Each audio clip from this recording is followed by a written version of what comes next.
Hey, what's up, guys? Just wanted to kick things off with another Mortal Kombat review. This time I'm going to be doing Mortal Kombat Annihilation. If you guys want the short version of this, I don't think this will go on as long as the Mortal Kombat review, but if you want the shortened version, Mortal Kombat Annihilation, in my opinion, isn't nearly as good as the first one. I'd even go as far as say it's kind of a bad movie. But if you like this movie, that's fine. I know there's lots of people out there that grow up with various movies, especially movies like this, where they may have seen this one and may have like a personal attachment to it. Personally, I've never found anyone who's liked this movie. So if there are people out there that like this movie, hey, that's good on them. Now, while I may not be... I'm not going to say that I'm not going to be nice to the movie, because I really don't have much to say that hasn't already been said about Mortal Kombat. I mean, I know I say that in every review. You know, what more can I say about this movie? But it's true. I mean, either the movie is really good or really bad. There's usually no real mixed opinions on a lot of the stuff I talk about. It's either good or bad. I mean, there's usually never an in-between. Mortal Kombat Annihilation was one of those movies that I never owned. I still don't own it. The only real way I even owned it at one time was back in the day. I recorded it off of, I believe it was off of TNT. I can't remember where I recorded. No, might have been TBS. I can't quite remember where I recorded it from, but I had it recorded on a tape. And I didn't have that very long because I then later recorded Beavis and Butthead Do America on MTV over it. So, yeah. But one of the things I just want to talk a little bit about my history with the movie. I'll give you a quick opinion of what I like and mainly dislike about the movie. And I'll, tell you about the actors, kind of like I did in my last video. So, with this movie, like I said, I never really owned it, recorded it off TV, and that was actually the last time I saw Mortal Kombat Annihilation. I seen some movie reviews for it. I think Nostalgia Critic might have done this. I don't really watch that guy. I'm sorry, I'm not really a big fan of Nostalgia Critic. If you like him, that's cool. I just never really could get into him. I mean, some of his videos are funny, but I don't know, I just never really could get into him personally. But I'm pretty sure he did this movie. And I've seen a few other video reviews of this movie, and the clips kind of ran, memories kind of ran back to me a little bit. So I'll go ahead and get into the stuff I like. I pretty much just love the beginning, and that's it. Basically, the part I have recorded on tape, up until Beavis and Butthead overwrites it on the old tape, is what I liked. So, pretty much the first 20-30 minutes of the movie. After that, I think this movie's very forgettable. Of course, the only things that are unforgettable are the really bad stuff that happens. And by bad, I mean like animality, and then they're like fighting like monsters, like Godzilla style or something. It's ridiculous, and I even remember watching that at age, what was I, like 10 years old back then, around 1999, so about 10 years old. I remember watching that, and I thought it was ridiculous then. So, the first half of the movie, like, I like the intro. The intro is pumping like always. It's like, holy shit, we're getting into the Mortal Kombat sequel. And the intro's kind of different. It starts off, and in 6 days, the Earth was created on the 7th, and, I don't know, Shao Kahn has, like, this quote.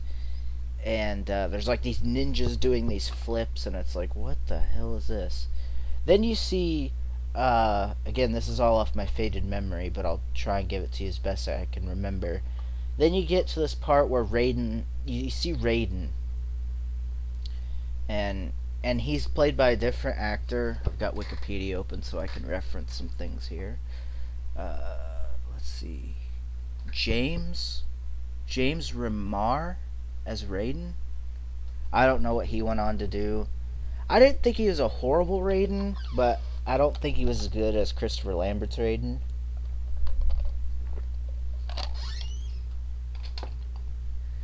You have Robin Shou coming back as Liu Kang, Talisa Soto coming back as Katana, Raiden was changed, Sonya Blade was changed to Sandra Hess. You have Lynn Red Williams as Jax, who I didn't mind Jax on this movie. I didn't really mind Sandra Hess visually, but martial arts wise, I don't think she really held a candle to Bridget Wilson myself. So you had Brian Thompson as Shao Kahn, which I hear a lot of people hate on him as Shao Kahn. I guess I've never seen Brian Thompson in anything, so maybe that's why I don't hate him as Shao Kahn.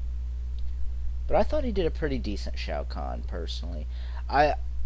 If it was possible, and if they would have actually used the budget for this instead of CGI, if it could happen, I think it would have been kind of neat if they would have used, like, Steve Ritchie's voice, and maybe just had him in the recording booth for a few days, you know, just doing some lines for the movie. I think that would have been real cool to get the real Shao Kahn's voice, you know.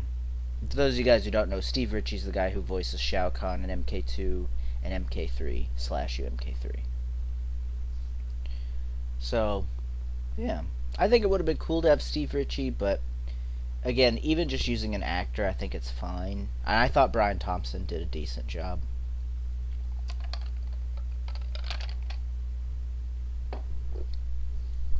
Now, I'm not sure what this means, but I'm sitting here reading the cast on Wikipedia, and it says Rainer Schone. I'm not sure if that's how you pronounce it. Schone, and then there's a line above the O. Is it Shun? I'm not sure. But what has me kind of baffled here is it says he plays as Shinnok. I don't remember Shinnok in this movie. Again, I do think the movie is a little bit forgettable, but I still don't remember Shinnok in this movie. I do remember hearing there was a ending cutscene with Shinnok and a guy who played Quan Chi. Apparently the guy didn't speak English, and it was just a really short cutscene. They cut it out. I'm not sure why. I guess it was to set up for the third movie. So, yeah, there you go. There's a little... I always like to throw little bits of information in here, so hopefully you guys can learn something and get something other than just, oh my god, it's someone else who says Mortal Kombat Annihilation's dog shit. No. You know, I try and like to spice it up a little bit. So. But I don't know who this guy is. I didn't know Shinnok was in this movie. You've got Musetta Vander as Sindel. Now, I thought she looked like Sindel, but she has this really bad line in the movie, which I think has been quoted as one of the worst movie lines ever. And it's got Talisa Soto as Katana coming up to her and going, "Mother, you're alive." And then she's like, "Too bad you will die." And it sounds so corny. It doesn't sound intimidating. It just sounds like really bad. But yeah, I thought she looked okay as Sindel, but I'm not really you know, I didn't think anyone really looked bad. Again, I don't remember Shinnok in this movie, so I don't really remember what he looks like, because I didn't know he was in this movie. You had Irina Pantiva as Jade. I don't really know how I feel about Jade in this movie. I don't really remember much. I remember there was like that winter scene where Liu Kang is like face planted in the snow or whatever, and then he's like dazed and confused, and Jade's there, and then she like says some quote. I think Nightwolf does the same thing. This guy's name is Lightfoot, who plays Nightwolf. Let's see if he's like an Indian or something. Okay, here we go. He portrayed Little Bear in the movie Indian in the Cupboard. What do you know? And he's a Native American rapper. I think that is the weirdest thing I've ever heard. Never heard of a Native American rapper. Huh. And he played Nightwolf in Annihilation. Okay. I skipped over one person, Margene Holden as Shiva, which, kind of a interesting story. This used to be on Wikipedia, but I was skimming through here and I didn't see it on here anymore. I don't know if it got taken off. But, Total Mortal Kombat, I'm sure you guys know Total MK on YouTube. Apparently he did an interview with the lady who played Shiva, and it used to be on Wikipedia, and I skimmed through that in the production section, and then even further down for like reception. I cannot for the life of me find that section that was in Wikipedia. So I don't know if it got edited out or what, but I do remember that said that in there, because it said fan site TotalMortalKombat.com interviewed Shiva, and she talked about something, but it's not on here anymore, I don't think. I tried finding it, but I couldn't find it. If I do find it, I'll screen cap it and put it in the description. But as far as I flipped through here, I could not find it at all.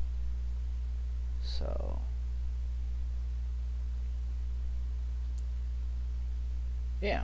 So there's Shiva, and then this guy named Diron McBee as Motaro.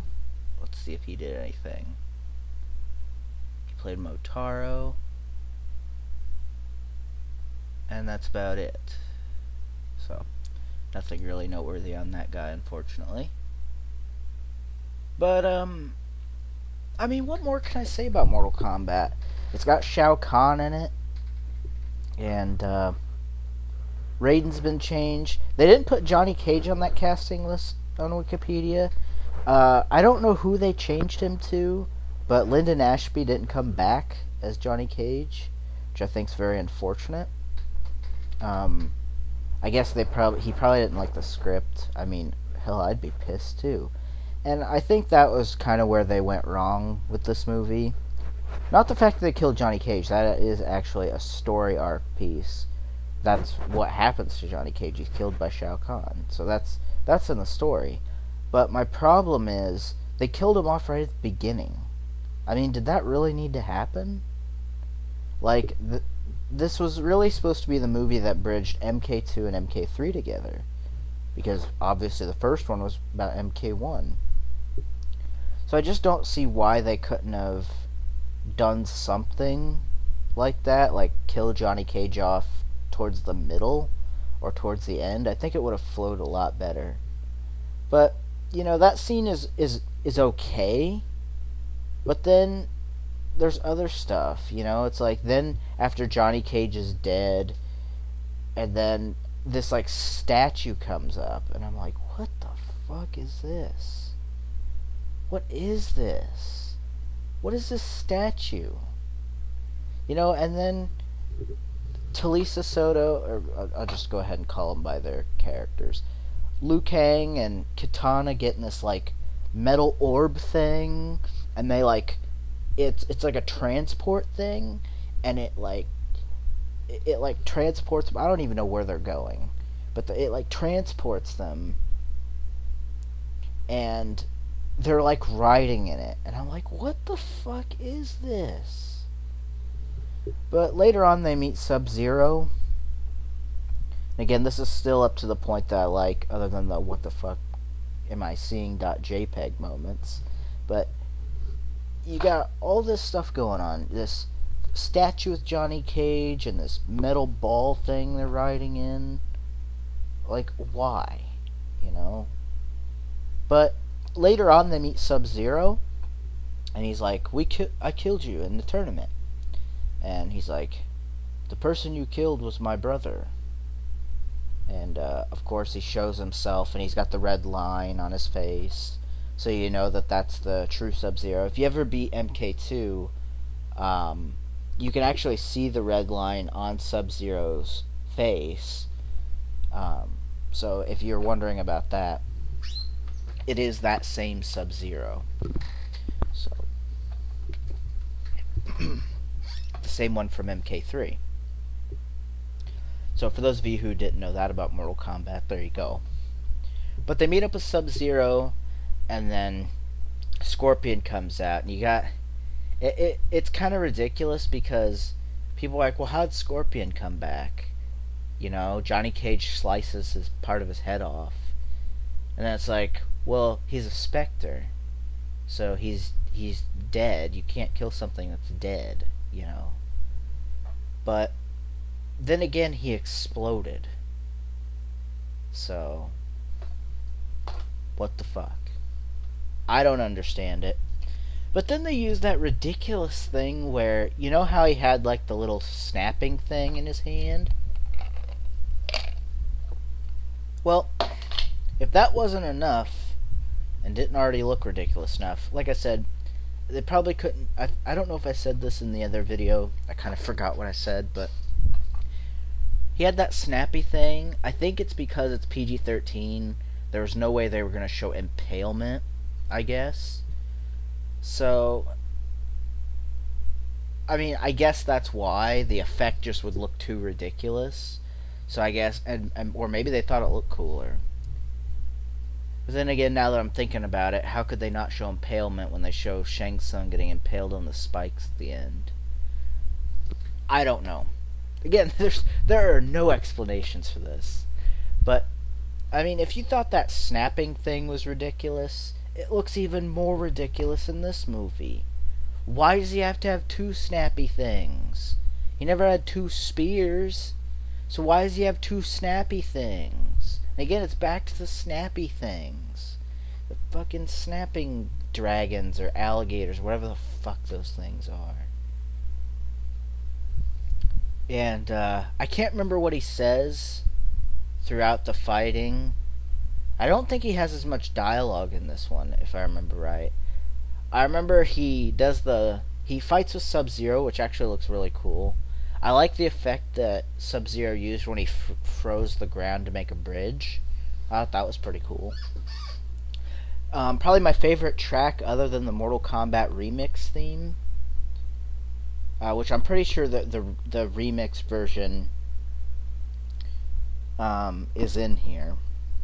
But they had the Scorpion versus Sub-Zero song. That's what it's dubbed as, I think.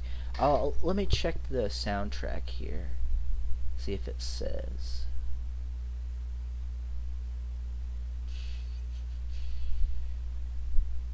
The theme for Mortal Kombat Encounter the Ultimate. That was one of my favorite. The remix, I guess, was one of my favorite songs. But I'm not sure which, yeah,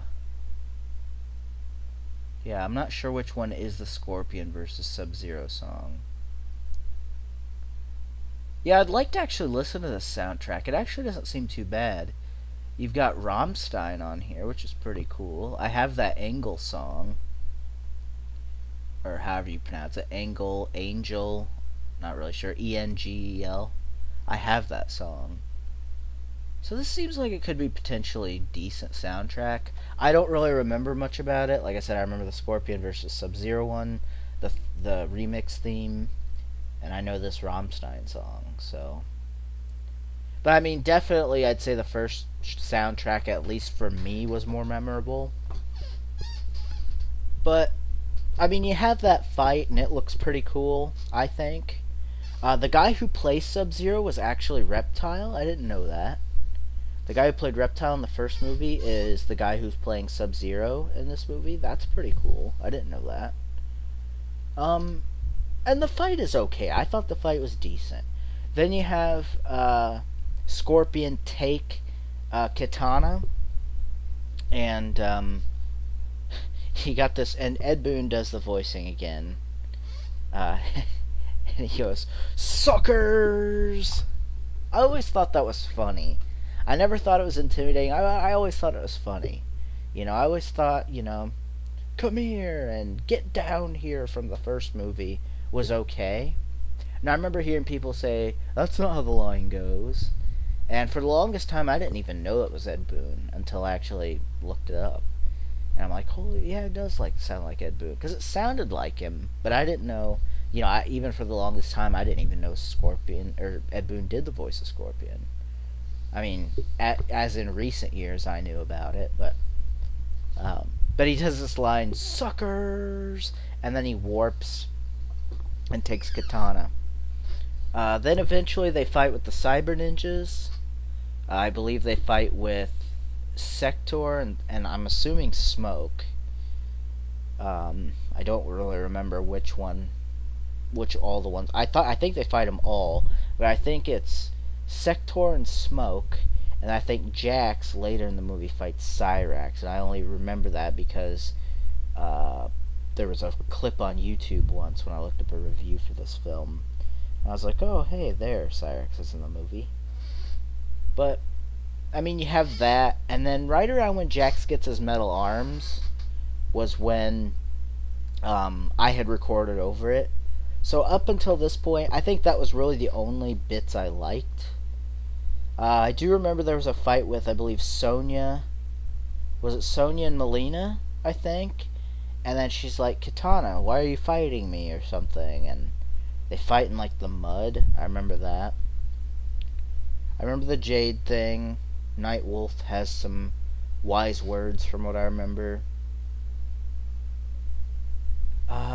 I think Liu Kang fights Jade in the movie. I think. But like I said, guys, after that, it's pretty sketchy for me. All I remember after that is it wasn't that good. You had a lot of characters come in this movie, but they didn't have much to do. From what I read, like, I think Rain or Ermac or somebody is killed instantly. Like, they're on the screen for, 1 second, and then they're just killed. I don't remember everybody who was actually in this movie, but they used, everybody from UMK3. It was insane. They had, everybody in this movie. Everybody you could think of was in here. So, and this came out in 97, so. But, overall, I'm not a big fan of this movie, but if you like this movie, that's fine. I think I'm just going to call it here. The other thing I wanted to talk about. I remember the CGI not being that good, and especially the Godzilla thing, where they're animality, and then Liu Kang turns into a dragon or Godzilla or something, and it looked ridiculous. But that's about all I can add. I don't think, I don't know how long I've been going on here. 23 minutes. I think that's a good place to stop, really. Because there's really not much more I can say about the movie. I thought Shiva looked interesting in this movie. Motaro, all the characters looked okay. Melina looked a bit crummy from what I remember. Personally, but everybody else I thought was just okay. Baraka, I can't remember what he looked like, but I just don't remember much about it. Again, this movie is very forgettable. I'd recommend skipping over it. I wouldn't judge all the live action stuff based on this. I would recommend watching this at least once to determine whether or not you like it, but personally, I'd just say skip over it. The only thing they really follow with the storyline anyway is the beginning part where Johnny Cage gets killed, and that's within the first 5 minutes. 5 or 10 minutes. He does this really neat shadow kick effect, which I thought was kind of interesting. I would have loved to have seen that in the movie. Have him fight. Give me at least one scene with Johnny Cage. It's not like the guy's not important. And understandably, I understand he dies in the games, but they should have saved it for later, especially when you're trying to bridge this as an MK2, MK3 stealth storyline. So, anyway, guys, I appreciate you guys watching or listening.